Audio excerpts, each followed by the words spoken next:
দীর্ঘ ২১ ঘণ্টায় আলোচনার পরও সমঝোতায় পৌঁছাতে পারেনি ইরান ও যুক্তরাষ্ট্র।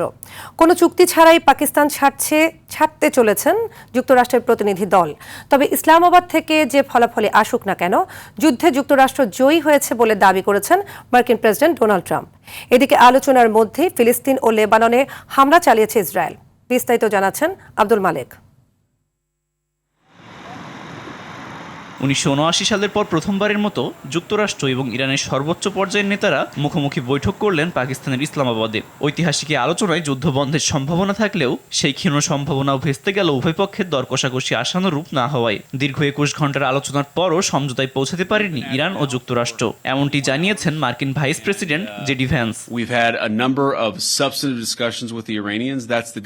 আমরা ২১ ঘণ্টা ধরে ইরানিদের সাথে বেশ কিছু গুরুত্বপূর্ণ আলোচনা করেছি, এটাই ভালো খবর। খারাপ খবর হলো আমরা কোনো চুক্তিতে পৌঁছাতে পারিনি, এবং আমি মনে করি এটা যুক্তরাষ্ট্রের জন্য যতটা না খারাপ খবর, তার চেয়ে অনেক বেশি খারাপ খবর ইরানের জন্য। সুতরাং আমরা চুক্তি ছাড়াই যুক্তরাষ্ট্রে ফিরে যাচ্ছি। তবে যুক্তরাষ্ট্র আলোচনা ছাড়ার অজুহাত খুঁজছে বলে জানিয়েছে তেহরান। ইরানি প্রতিনিধি দলের ঘনিষ্ঠ সূত্রের বরাতে এমনই দাবি করেছে ফার্স নিউজ এজেন্সি। পরবর্তী দফা আলোচনার জন্য ইরানের কোনো পরিকল্পনা নেই বলেও উল্লেখ করা হয়। ইসলামাবাদে চুক্তি না হলেও যুক্তরাষ্ট্র জয়ী হয়েছে বলে দাবি করেছেন দেশটির প্রেসিডেন্ট ডোনাল্ড ট্রাম্প। চুক্তি হবে কিনা তা নিয়ে তার কিছুই যায় আসে না বলেও উল্লেখ করেন তিনি। শনিবার ফ্লোরিডার উদ্দেশ্যে ওয়াশিংটন ত্যাগ করার আগে চুক্তি সংক্রান্ত প্রশ্নের জবাবে একথা বলেন ট্রাম্প।